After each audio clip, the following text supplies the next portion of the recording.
Countries globally take on debt to invest in development.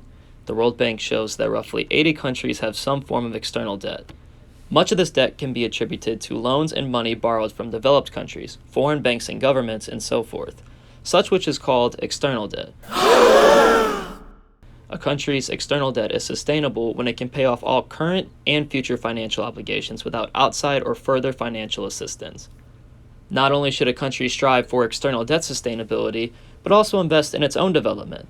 Development helps improve the general welfare of a country and can be done by investing in electricity generation, roads, education, ports, airports, and so forth. Take Egypt and Tunisia, for example. Both countries recently faced debt crises, for the COVID pandemic shut down the tourism-dependent economies of both countries. Hey!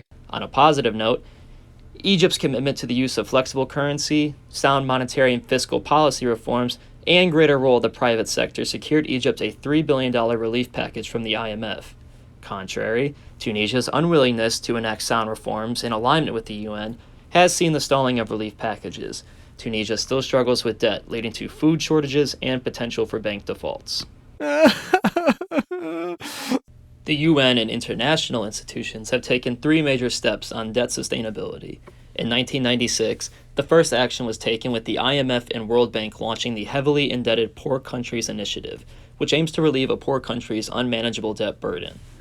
A country must meet certain criteria or be deemed too poor to pay off its own debt in order to receive relief packages.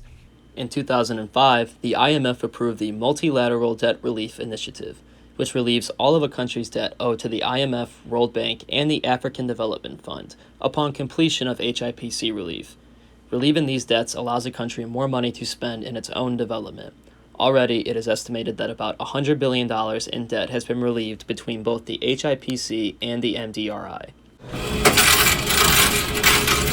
The UN has adopted a 2030 agenda that includes 17 sustainable development goals.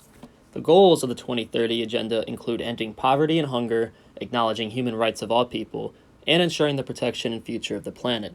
The 17 SDGs act as a specific call to action for improving the general quality of life.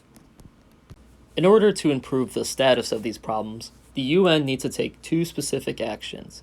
First, the UN needs to encourage all countries to persuade more private creditors, the lenders who these countries owe their money to, in their initiatives.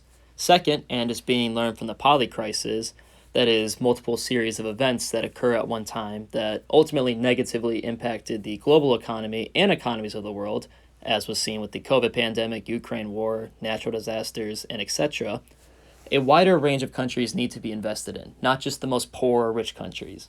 There is no single step, but rather a multi-step approach to solving these problems.